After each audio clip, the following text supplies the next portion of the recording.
All right, for those of you that have already joined us, I'm going to wait about 1 or 2 minutes.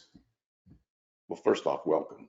I'm going to wait about 1 or 2 minutes to allow others to jump on in, as we have a fair bit of people on the call. So we'll wait just a few more minutes, maybe 1 or 2, and then we'll get started with the presentation.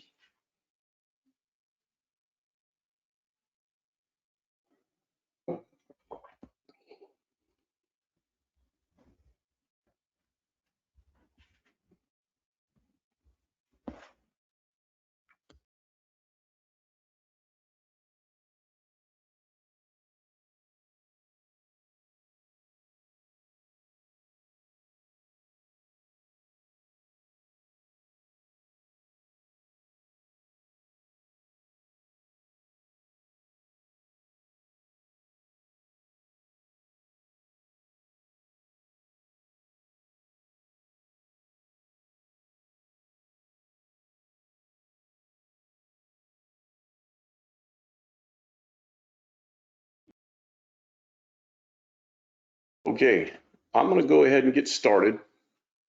And I want to welcome everybody to this particular strength talk through Eleiko. I'm Rodney Korn. I will be your host. I am the Director of Education for Eleiko. Been here for about 5 years and absolutely love it. So we're going to talk today about returning to training after a summer break, or for that matter, after any break. So we're just going to lay through some guidelines and look at some different bits of information that'll be vitally important. Before we start, I just want to make sure you guys understand the GoToWebinar control panel. So if you're on there's kind of 2 versions of it. If you're in the older version or the classic version, you'll have a control panel on the side and there'll be different tabs. You'll see that there'll be something that says questions. That's where you can ask questions. This won't be a very long webinar, and so I'm hoping to, if you have questions, I'll be able to answer them at the end. And then we actually have 2 downloads. So one of the downloads is relative to other links. There are 2 webinars we just did, the previous 2 webinars, that will be vitally important for understanding this webinar. Not that you have to see those to know what we're going to talk about here, but that will broaden and expand on a lot of the information that we're going to talk about in this one. So I put the links in for those. Also, the link to the next webinar in October is in that, but there's also a summary of this particular presentation as well. So you have 2 different downloads that have 2 different bits of information. Actually, I think there's just one download with all that, and then there's one download with one of the assessment processes that we go through that's extremely important for everything that we're talking about here. So make sure you get those downloads. If you have questions, go to the question tab and you can ask a question, and I'll try to get through all of those at the end of this. Okay, so we'll get rolling here. Thank you all for joining, and I'm going to go ahead and get started. The first thing I want to do, just to make it easy for me to personalize it to you, I need to know who you guys are. So if you would just answer this particular poll: which of the following best represents you? So are you a strength conditioning coach or personal trainer? Are you an athlete, fitness enthusiast, owner, operator, or something else, which is usually a licensed professional of some kind? Great, we have a lot of others on here. Okay, good, great. We have a good mixture of fitness enthusiasts, athletes, coaches, trainers, owners and operators. Good to see you have a couple on here, and then others. And I'm just going to assume if you just type, if you want to type in the question, if you're an other, is that a licensed fitness professional, a physiotherapist, chiropractor, licensed massage therapist, etc.? Just so I know kind of who the others are on that. That'd be great. And I'll go ahead and close that out. The last poll that I want to talk about real quick is this your first is this your first Eleiko strength talk? Yes or no?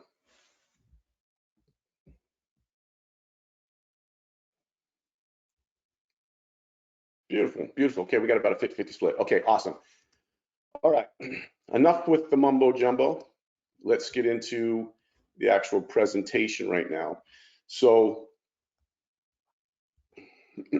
that said, what I want to do is let's just look at one of the one of the most, I don't know, informative articles that's out there.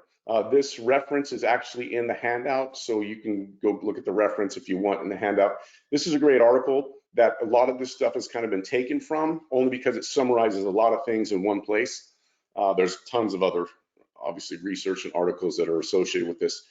But I just want to start with this particular article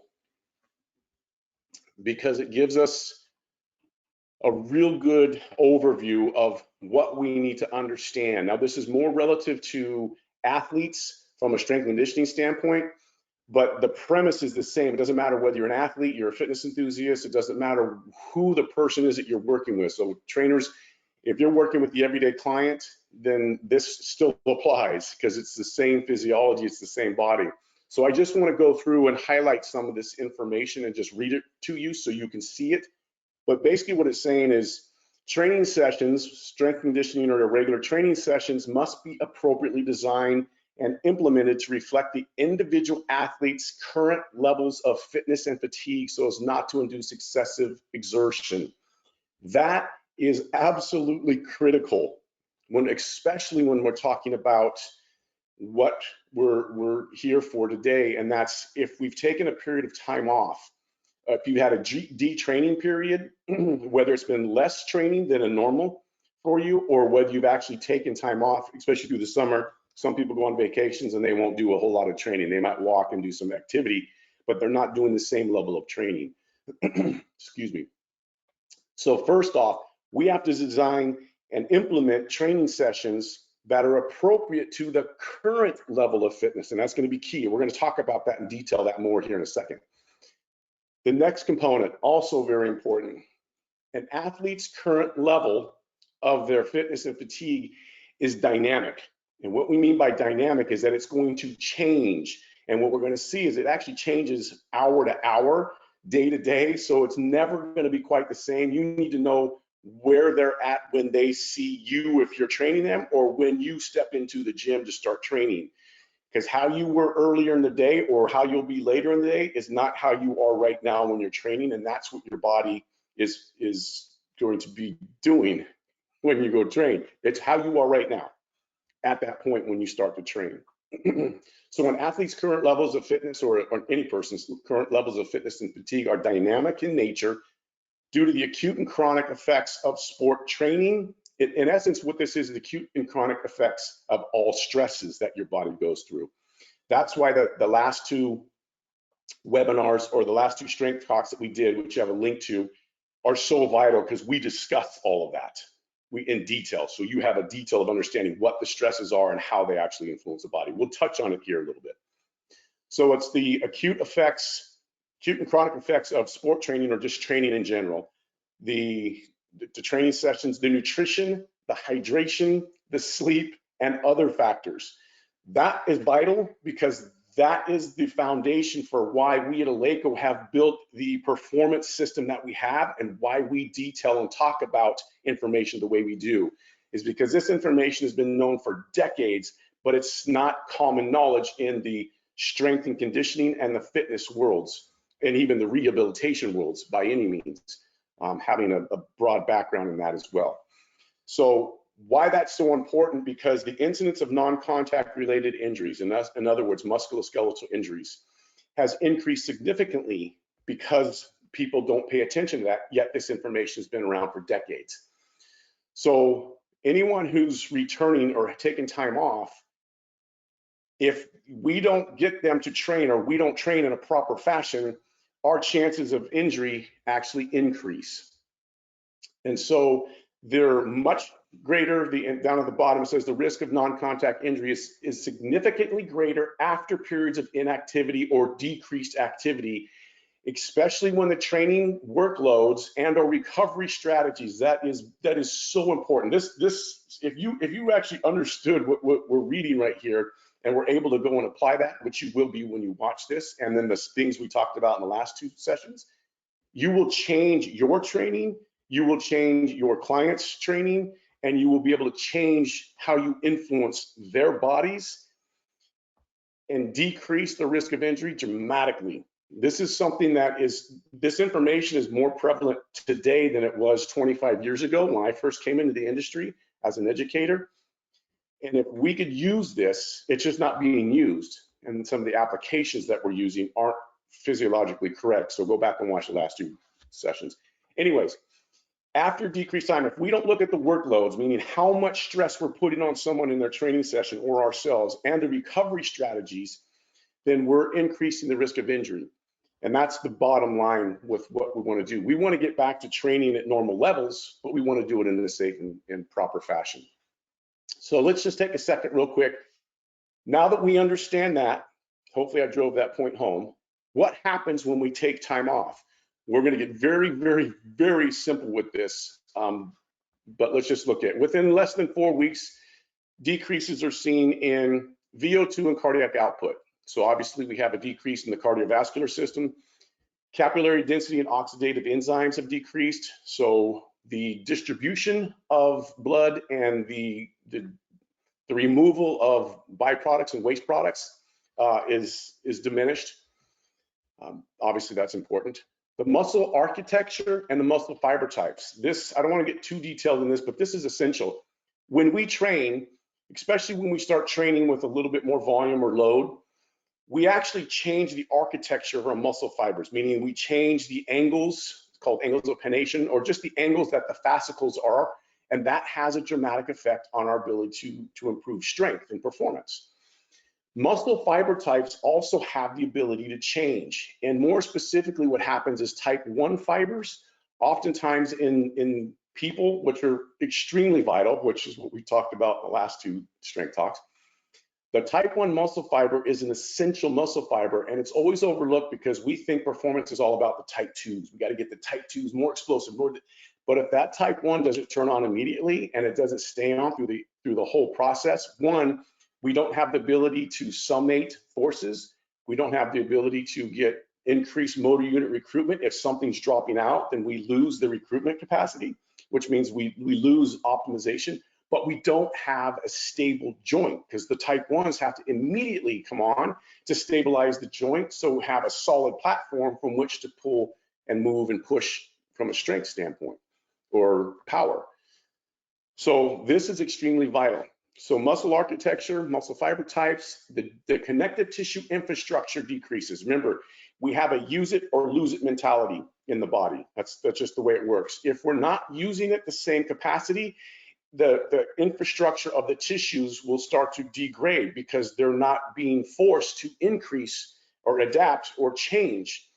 So connective tissue, collagen is one of the primary proteins.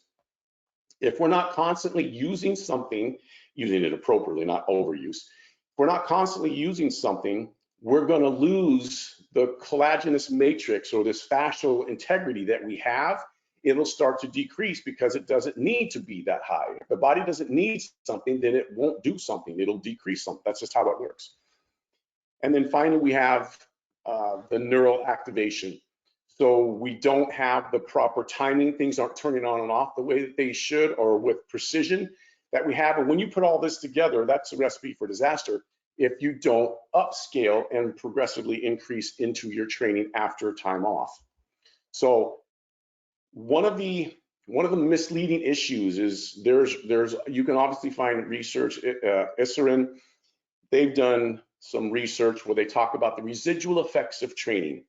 So you may not see a change in your maximal strength or even the size of the tissue on the outside, but on the inside, you can be guaranteed that that tissue is not capable of training to that level or that amount of volume that it typically was. That's an absolute. That'll change depending on a lot of factors. And we'll talk about that, your training age, your history, all these different things that come into that. However, no matter who you are, when you take time off or you decrease training for a period of time, this is going to change. It doesn't necessarily mean your max strength is going to change, but you can't sustain the training volume because you don't have the same physiological capacity that you did before. That's just the way the body works. So I hope that makes sense. So now, I'm going to talk a little bit about what we call our performance strategy or performance system at Eleiko and why we built it. So when we're talking about understanding current levels of fitness and fatigue, we have to realize that fitness and fatigue, which is basically the summation of our performance, that's what happens when we perform, when we train. It's determined by three interrelated components. Number one, which is the essential one, everything starts with knowing your ability. And that's why in that opening section that I read is we have to train to the current level of fitness or fatigue. That person's current level of fitness is basically what we're looking at. So we need to know where they are. That's called their ability. We have a general ability and we have a daily or even hourly ability. Your general ability we'll talk about is what you can do in general, what your level of skill, your level of performance is, which obviously can adapt and change. That's why we train. But we also have a daily or hourly. And if we don't know that one or how to assess that one, then we're shooting in the dark to try to figure out what we're going to do with that person on this particular day. I'll talk about that a little bit more later. So everything starts with ability, number one. This is the performance system. From ability, then we have what we call complexity. Complexity is just the challenge. That's where the fatigue comes in. So the current level of ability is what's the current level of fitness. Complexity is how much added stress can we add to that person based on that ability. That's what creates the fatigue. I'm going to go through a diagram that'll show the visual people a little bit more how that actually works. You can get a much better picture. Just think of that as the challenge or the added stress of training. Complexity is just how much can I give you as my client or athlete, or how much can I do on myself based upon where I am today. This is essential. And then we have the perception, which is extremely important. And there's research that shows that the perception has a whole lot to do with the recovery process as well. So perception is basically how you felt about that training, how you mentally, mentally kind of responded to your training. And that's where things like the RPE come into play. So a lot of people will assess workloads in training sessions based on RPE, which is your rate of perceived exertion. Perception, and it's also part of the RIR, which is the repetition and reserve. The repetition and reserve is like how many reps could you do? So if I was doing a workout and I was doing all my sets and I was having a RIR 2, meaning I only did them to the point where I could do 2 more, but I'm going to stop right there. Those are all perceptions. And those have a dramatic impact on how the body will respond because it's a feedback mechanism. Your perception is a feedback of what your body is telling you based upon what you're doing. So don't underestimate the power of that. That's why RPE can be so influential. And even in research, using RPE has been shown to be just as good as other factors for looking at your workload. Okay, so current levels, understanding that, just know we have ability, complexity, and perception. Those 3 things is what actually makes up your performance, but they determine and they'll show your level of fitness and fatigue. And here's what I mean by that. So in this performance paradigm, every one of us has an ability level. Everyone you work with will have an ability level. Hopefully, if you're training people and athletes, you know what their general ability level is. However, within that general ability level, which is the dark blue line in the middle, you see the yellow squiggly line. That's the training of, that's their current level of fitness at this point in the day or this point in time. So that'll change. We know from day to day to day to day, we don't have the same strength, we don't have the same anything. We don't have the same cognitive abilities, we don't have the same explosiveness because of all the stresses that we incur on a daily basis, 24 hours a day, 7 days a week, 365 or 6 days a year. So the general ability level, the blue line, is where that person currently is, but that yellow line is going to be where they are currently at this particular point in time relative to their general ability. It can be a little higher, a little bit lower. The light blue area, that's your optimal stress zone that should be based upon the yellow squiggly line. The yellow squiggly line is your current level of fitness, your current ability level.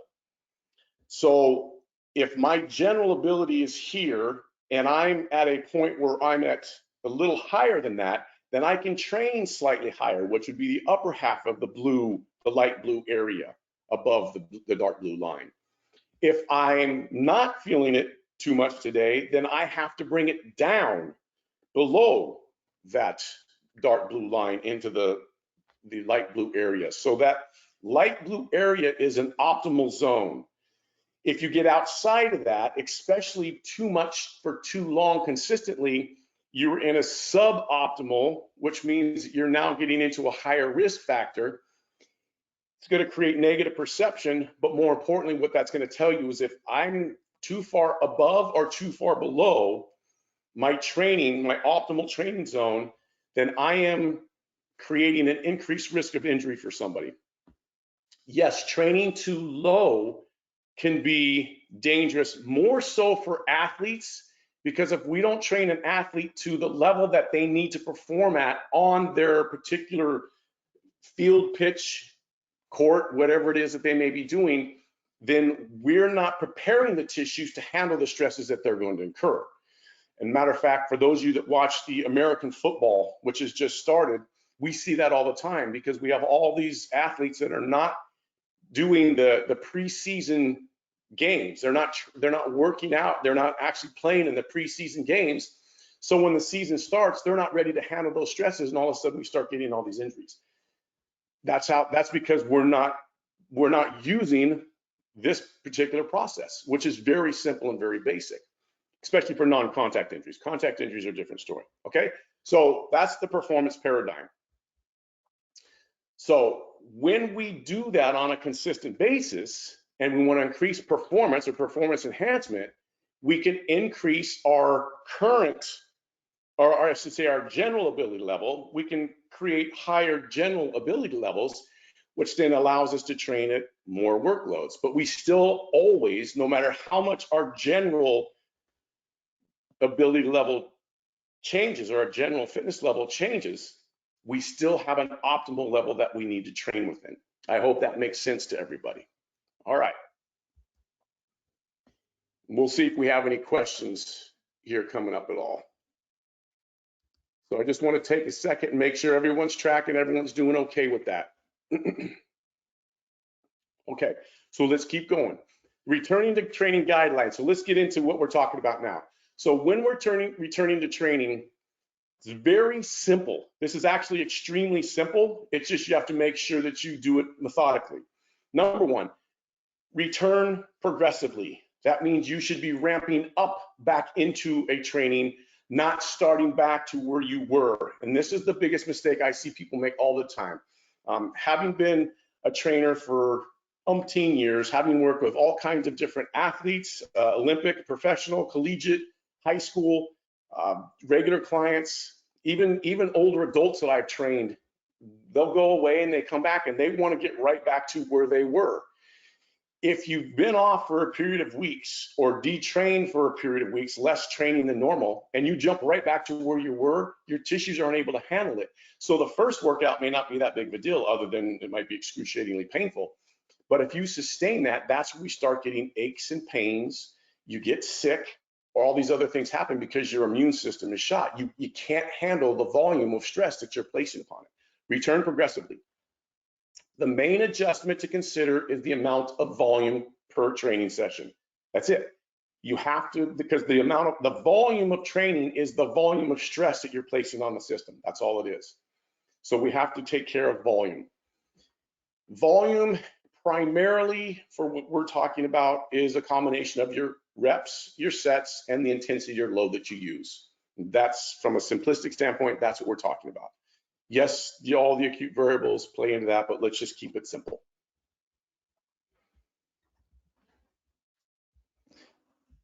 So here's just a simple process. These are estimated guidelines that are not absolutes, okay? So these are not absolutes, but this is a guideline that I would highly recommend depending on how long you've been off. If it's only, so I see, Michael, you said something about, what about a week off? A week off doesn't necessarily have a massive impact because a lot of people will do weeks off before they're going to do some major event. But you still want to, I would still reduce volume on that first training session or two back, depending on what level you were training at when you stopped and what you need to do moving forward. So there's a lot of contextual variables that come into that one, Michael, but it's a fantastic question. A week off isn't necessarily bad, but I would still come back less volume, 10, maybe 20% in the first few sessions to get yourself back up to speed, because it's always better to be safe than sorry. It's when we want to be a hero and we want to take a week, 2, 3, 4 weeks off and then come back in the gym and show off how strong we were, but you're not the same. And even though you may get the same lift up and it may look great, your body internally can't handle that, and the recovery following that is going to be longer than it would have been when you were in better shape internally. I hope that one made sense. Because it's not just what you did, it's how is your body able to recover after that. We'll touch on that here in a little bit. Okay, so in essence, this chart is in the handout. So the handout, I've got all this information in the handout, so please download that. Sorry, excuse me. So week one, real simple. If you've been off for a period of 2 to 4 weeks and you haven't done anything, 50% less volume. That means bring a training intensity about 70%. So don't worry about your max lifts. If you're coming back after time off and you're trying to max lift, that's not a good strategy. That's just really not a good strategy. So it shouldn't be about how much can you do, it's getting back into shape so you can continue to do what you want to do. Too much too soon means you're going to have to take a break. So if you don't properly periodize your training, your body will periodize your training for you. It'll either break down, get sore and achy or pains, or injury of some kind, musculoskeletal, or you'll get sick, or both. So be smart and work into it. And better to be safe than sorry. Better to do slightly less than slightly more from a return of a detraining session. So you can see that the intensity progresses over 4 weeks, depending on how long you've been up. So if you've only been off a couple weeks and you've been training for a long period of time, so you've been training for 10 or 15 years. So I've been training for over 40 years. So if I take a week off, and I don't train like a maniac anymore anyway, so it doesn't matter. If I take a week off, I may start back at week 3 or 4 here, 10 to 20% less for a couple of days. If I took a month off, which I don't think I've ever taken a month off, then undoubtedly I'd be back 50% and working my way back up. So it all depends on who you are. If you haven't been training very long, less than 2 years or so, even though it's been consistent, I would definitely start at a lower and work myself back up, because the tissues have to be re-engaged and it's vital. So that's that. I'll leave that there. If you're doing explosive training or plyometric training, depending on what type of explosive lifts you're doing or movements, I would still follow this particular process, but look at it with your reps and the contacts per week. So depending on if you're doing jumps and you're used to doing, like on this example, 50 vertical jumps, whether it's a week or a session or whatever, start with about half that and work your way back into that, especially with the explosive stuff, because that parameter will change far quicker than things like strength and hypertrophy will. Okay. Some factors that influence the overall volume, I kind of touched on those a little bit. Training age, how long have you been training? The frequency, how many days a week do you train? So how often per week are you training? The duration, how long is your session? And then exercise selection. So exercise selection is something that's overlooked. So realize when you're doing, and this is in the handout too, when you're doing Olympic lifts or you're doing things like deadlifts, those lifts have far more neuromechanical stress and load placed on the body than doing a bench press or doing a squat or doing bicep curls. So depending on what's being done with the body and how you're using it will also change the mechanical load. That's why tracking load, which is awesome, and it's in that article, and they do it on a intensity relative scale where it's you take your sets times your reps times your intensity. That's all great, but that isn't totally accurate when you actually look at different lifts that are being used and or based on repetition schemes and set schemes. So you have to take into account the mechanical stress on a maximum lift is far different than doing 10 reps of a 10 rep max, because you're placing so much stress on the body that everything has to turn on versus just some things. So that's where we have to be careful. But do realize that exercise selection, if you're doing Olympic lifts, then you want to come back and have a very gradual lower sets and reps to get back into that because they do have a higher neuromechanical load placed on the system, and deadlifts do as well. And then there's your daily fitness and fatigue. You need to know your daily stress level. What is the daily fitness fatigue level of that particular person? So with the stress right there, let me take you through this. I've done this in the last 2 webinars that we did and went into a little bit more thorough, but let me just take you through this right now. So understanding what happens, remember, we need to take into account, and I'll talk about it in a second, we need to take into account someone's nutrition, hydration, their sleep, all their stressors have to be taken into account prior to the training session, because your training session is a stress. Every emotional breakdown, every argument you've had with your spouse, all these things are stresses that are placed upon the body, and then you're going to go train. So that's accumulative stress. So we need to understand that. So there's a level of stress that someone's going to come into a training session with, guaranteed. We need to know what that is, and we'll show you how to do that in a second. If you're training yourself, you need to understand how much stress am I under right now. Don't look at what you have to do on a program that's on a piece of paper, because that's only a guideline. That's not taking into consideration where you are from a stress standpoint. You need to be able to ascertain and assess your stress level, or the person that you're working with, or people that you're working with. So when we have a stressor of any kind, or this is just a training session, it hits the body, it goes into the body, we receive it, the body is aware of it now, and I detail that all in the other webinar. But what it does is it immediately creates a fatigue response, which triggers a fitness response. This is the importance of having stress in the system. Without a stressor, whether it's training, whether it's school, whether it's anything that you do, if you don't trigger some type of fatigue response, the body will not create and counter with a fitness response.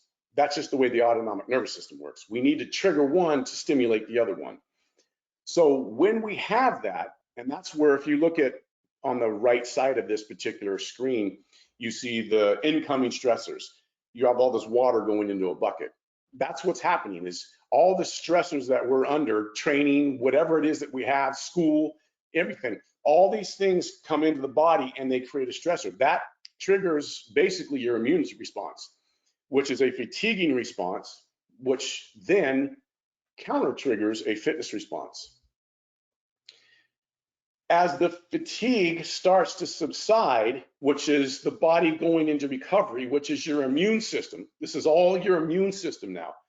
Your immune system counters all of the byproducts that are created by stress. All the hormonal responses that stress creates, it triggers the immune system, and now we get into the recovery. So now we start recovering, and then you can see we have holes in the bucket. So the water's coming out. We've got to release the stress. We've got to get it out of the system and let it process through the system. This is what inflammation is. Inflammation is the key to recovery. Inflammation in a prolonged state is the key to injury. So that's the happy balance. We need inflammation, but we have to let it work its course and get out. As recovery goes, so goes your readiness. Your readiness is your current level of ability right now. It's your current level of fitness at a particular point in time. So all of us will have a current state of readiness right now. And you guys will actually find that out here in a second. So the better the recovery we have, the better readiness. That means our current level of ability. When we have a good recovery, we get to a state that we're recovered. This is a huge disconnect in every industry right now that's dealing with human performance. Just because you're recovering does not mean you're actually recovered to an optimal state. And if you don't know how to assess that, you are going to be way behind the 8 ball, and you're just throwing darts in the dark, and you don't know where they're going with your programming strategies. So when recovery gets to the optimal point, readiness is at its highest, and so is fitness. At your highest level of fitness is your highest level of readiness at that particular moment in the day. This is a very, very generalized picture because it's going to look like this all the time because we're always under stress. So you'll notice that recovered at a state of full recovery or being recovered doesn't hit that black line in the middle. You don't want to hit the black line in the middle because that means you no longer have any stress coming in, which means you're dead, and that's not good for performance. So the reason why you don't have what people say is a full recovery to the black line is because we live in gravity. You're always under stress. There's always input. There's light, there's sound, there's feeling, there's all this stress. We need that because that's what keeps the body progressively stimulating a fitness response. Some stress is necessary, and you have to have a little bit. It's just the ratio between fitness and the recovered state that creates the optimal readiness. Now, what happens a lot is we may not know, so we haven't recovered, we may not know where that person is in their recovery process because we're not assessing it. We're just assuming that they did some type of recovery strategy or they had a recovery day, therefore they're recovered. That's not true. That is incompletely false and damaging at worst. So we need to know where they're at in their recovery process, and then no, because some people would say they're thinking, okay, well, it's been 2 days since I last trained, so I must be fully recovered. That's not true. You don't know if you are or not, so you have to find out. And that's where you see on the bucket on the right side, there's still stress in the bucket because we haven't got the water low enough because some of the holes that are lower down in the bucket aren't able to be accessed yet. So there's still stress coming out. It could be even lower. So we don't know where we're at relative to where that particular person is. Now, what I don't have on here, which I should, is one of those dashed yellow lines should be farther to the right because someone's had too much recovery. So they have too much recovery and they're down in a lower state as well. So we have to be careful about that. And that would be like your time off. So if we went to the right with that yellow line and we were down closer to the convergence of the red and the green line, and you can see that the optimal fitness or the optimal readiness and our fitness is actually in a decreased state. That's where you have too much time off. So if I took that yellow line, moved it to the right, that means I've had too much time off and I'm kind of over recovered, if that's possible, but that's still in a non-optimal state of readiness. That's where we have to look at whether you're not fully recovered or you've had lots and lots and lots of time off, you're still in a less than optimal fitness state. So when you go back to train, you can't train as if you're in an optimal state.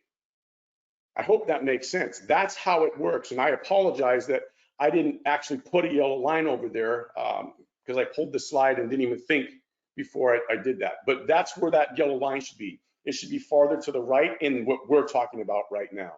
So my apologies, but I hope you understand that. So now let's look at how do I assess fitness and fatigue.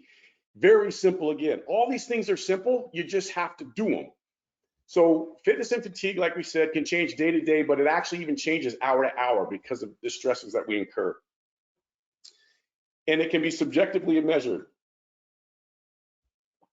And what I mean by that is that we can just do a simple survey. And with the survey, we can find out where someone is because of their perception. This is it's a subjective measure of their stress. but it's based on if they answer this honestly, we'll get a great indication. And as a matter of fact, just so you know, some of you that haven't seen me talk about this, I've been using this process for 15 years. And it is when people answer it honestly, if they don't answer it honestly, it'll work itself out and we find out. But when they answer this honestly, it is as close to being right as anything. So I've compared it to Whoop. I've compared it to a variety of different heart rate variability measures. I've done it with clients and I've done it on myself for a long period of time. This is as accurate as anything that's on the market, any data that you can get. As a matter of fact, it's more accurate than Whoop, unfortunately, right now until they figure out the algorithm that they need to use, because this is specific to the person. What Whoop does in some of these heart rate variability and some of these technologies, what they do is they pull your information into a big pool of data, which means they base what you're saying on what everyone else is kind of saying. And that's not the way it works. It's based on you and you only. This is totally about you. So those of you that train athletes and teams, you can't determine someone's level of ability based on the group's level of ability. That would be detrimental, because there are some people who are far advanced and there are some people aren't. So if everyone's training at the same level, the advanced people are too low when the non-advanced people are too high. So we have to get more individualistic. This helps us get individualistic. This has been a game changer for me personally and for the clients that I've trained, an absolute game changer. I have tons of stories, I just can't tell. Don't have enough time. Okay, so very simple. We term this the readiness and well-being. It's called our raw score. And it's based upon these 4 measures: sleep, physical, mood, nutrition, hydration. And remember what we talked about at the very beginning in that article I read that was highlighted in yellow, is we have to understand that the dynamicness of someone's current fitness level. That's what this is talking about. That's what this measures, is we have to take into account how have they slept, what's their physical body feel like, what's their mood like, which is essential, and what's their nutrition and hydration. So here you go. If you can see this, go ahead and rate yourself. So you're gonna look at the 4 different pillars. You have sleep, you have physical, mood, nutrition. On a scale of 1 to 10, 1 is poor, or scale of 1 to 3, sorry. 1 is poor, 3 is fantastic. So from a sleep standpoint, how much have you slept and how well rested do you feel? If you've had a poor night's sleep, you don't feel very well rested, that's a 1. If you had good sleep, but you don't feel well rested, that's a 2. If you've slept a lot and you feel great, that's a 3. Physical, pain, tightness, and fatigue. You have several symptoms, few symptoms, no symptoms. 1, 2, or 3. Mood, kind of agitated, anxious. 2, you're and then 3, you're vibrant, you're ready. And the nutrition. If you had poor, fair, or good quality and timing of your food and hydration. So based upon that, you just add up the scores. And 10 to 12, so 12 out of 12 is perfect. That means you're awesome. If you have a 4 out of 12, that means you're sucking wind today. You're hurting. It's not good or bad. It just means we have to know that. So that's the yellow line. I need to know where you are. This determines where you are on that scale. Are you on a yellow line, or you want to? Are you optimal or are you less than optimal? Just know that anybody who has taken time off is by default less than optimal. So they might feel great because they've taken time off and their body is recovered and relaxed, but internally we've had a decrease in all those physiological factors that I listed off in the beginning. We've had a decrease in those, so the body can't train to the same level. This raw score is primarily for people who, after they've come back from time off, or after they've started training from coming back after time off. But when someone has had time off, remember, they need to start in a reduced volume training session. Whether it's 50, 30, 20, or 10, depends upon how much time and all their training age and all their factors. If you're gonna err on the side of caution, doing too less, not too much in the return after a detraining session or a detraining time period, okay? I hope that is super clear. This is for once you start training or once you're beyond the phase, now you need to know, how do I continue to go? 10 to 12, minimal stress, you can basically do what you're supposed to do. Just make sure you're communicating with yourself or your client to make sure that it feels good. 7 to 9, I got to decrease volume. 4 to 6, I got to decrease volume even more. So the simple way to do that, and just so you know, when we look at the raw score tells us how much water is already in that bucket. How much stress does my client or do I already have? Because I can only add this much more in my training. A 4 to 6 is going to be really high, a lot of water. 7 to 9, moderate. 10 to 12, low. That means my training can be adjusted based upon what I know about them. From someone who's a 4 to 6 in a normal training environment, they're back to normal, they're feeling good. You want to decrease their volume by about 25-ish%, 25, 30%. You have to decrease that volume, sets and reps. You do not have to decrease load if they're already back to a normal state of training. If they're back to training normal, then you can keep load. So if you're in a little bit more of a peak phase, or you're working on max strength, you can still stay with the load. You just have to decrease the reps and the volume to bring down, or the reps and the sets to decrease the volume. So you're minimizing how much stress you're putting in, so you're not overflowing the bucket, especially on a consistent basis. For the 7 to 9 scores, about 15 to 20%, somewhere in there.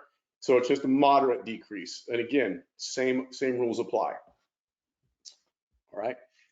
The last thing I just want to touch on, because this is what we're going to talk about in the October webinar, and the link is in the handout. The role of warm-ups and cooldowns. This is absolutely brutal in our industry. And you know what I'm talking about, because I see this all the time in the gym. People doing leg swings, they'll do 5 leg swings this way, 5 leg swings that way. They'll take a band and they'll rip it back and forth a few times, and then they get to it. Okay, that might warm your body up, but that certainly didn't prepare your body to do what it's supposed to be doing. So there's a difference, and we actually probably have bad terms. Warm-ups, it's not really a warm-up, it should be preparation. So we're going to go into detail on that, on the warm-up cool-down process in the October one. So if that's something of interest to you, definitely register for that. A warm-up is basically a period of preparation to enhance your performance. We're trying to ramp the body up to get it to a place both mentally, emotionally, and physically. So all 3 of those, we're trying to get those in a place to prepare for whatever the task is that we're going to perform. Whether it's a training session, whether it's some type of competition, whether it's a practice, whether it's a game, whatever it is that we're trying to do, we need to get the body prepared. And by prepared, what we'll talk about is there's different levels. There should be different levels to an optimal warm-up. And what I'm talking about here in our Eleiko process in our system, we have a course called Readiness and Recovery Training that you can get online, and there's a process in there I'll talk about. And we go through this and show you can do this in 8 minutes, less than 8 minutes. So you can do something and get someone prepared in a very short time. What people do is they jump to the actual training and they forget to prepare for it. When we do that, we actually promote more stress, and the body's going to have more neuromechanical load placed upon it when it's not properly prepared, because the tissues aren't lubricated and don't have proper activation. And we'll talk about what I mean by activation. Activation isn't taking a band and doing that. That's not activation. That's just contraction. There's a difference. So we're going to talk about how we do that. We need to have movements. Are we doing multiplanar, multi-joint movements to get the body, once the tissues are prepared to move, our tissues have to glide and slide over each other. If they're not gliding and slide, they're actually creating friction and they're sticking to one another, and we're not getting proper movement. That has nothing to do with contraction. That has to do with the ability of the tissues to move on each other. And that's because most of us have never seen the anatomy. We've never seen did a cadaver study to where you see how all the tissues are all wrapped together. So if they can't slide on each other, we're creating a very poor movement system, very bad. So we have to lubricate it. We have to create activation in the tissue. Then we have to get it to actually move. Then if we need, depending on what we're doing, we may need to bring in skill components to that. So it depends on what activities you're doing, the layers that you can bring in for your particular warm-up and or even cool down.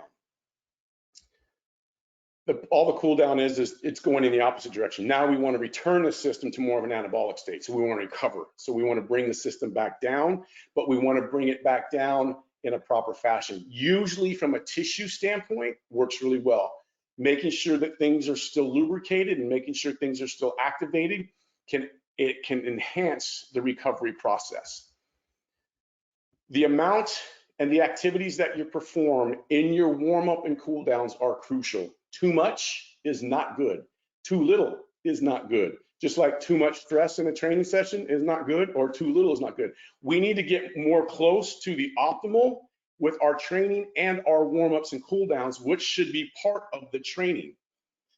That is a component of a training session, but yet what we do is often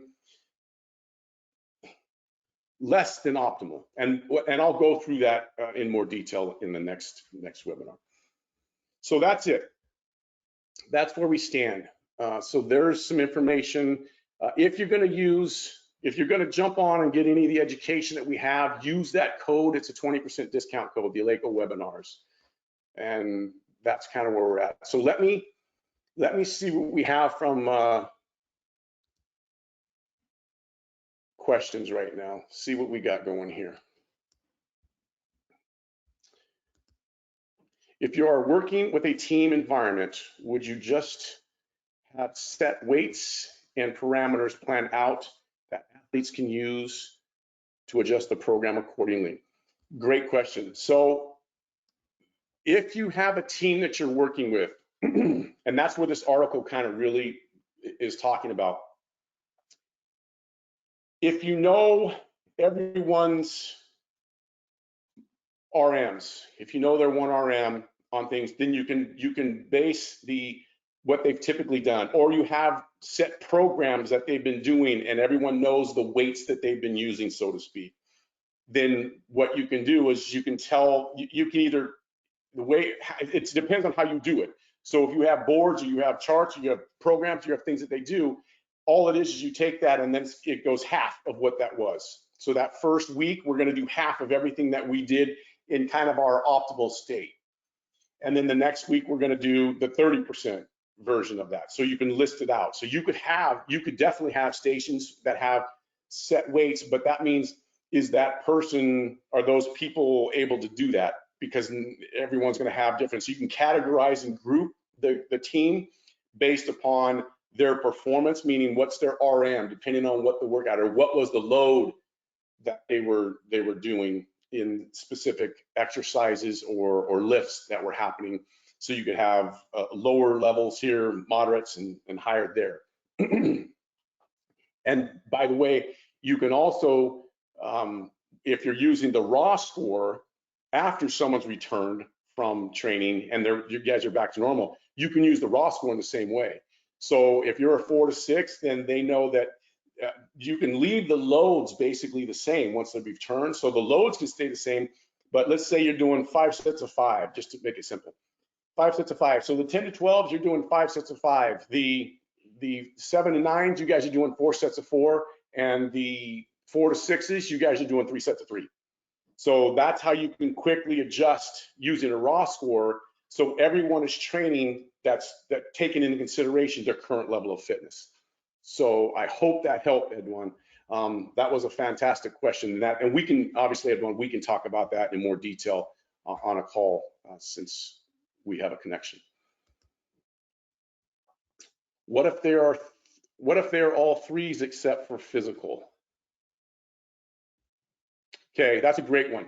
And so you're getting into now the different pillars, and that's a whole different story, because each one of those pillars will tell a story in itself. If the person has all 3s except physical, then we have to find out, are they a 1 or a 2? And if they're a 1 or a 2, then where are they having the issue?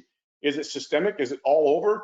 Or is it in a certain area? Because that means now they have a potential injury or something that's occurring. So we need to focus on that. That's where the warm-up and the cool downs become vitally important. And then the exercise selection within that training session become vital. So the warm-up becomes extremely important, because in a warm-up, you can actually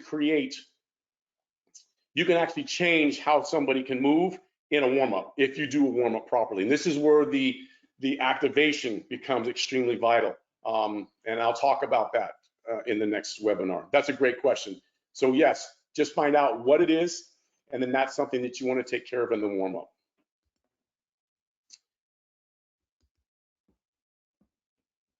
Is there a slide deck for today's lecture? No, there's not a slide deck, unfortunately, because we keep the PowerPoints from public, but there is a handout that I've in the download. So download the handout and you'll have most all of the information that we talked about.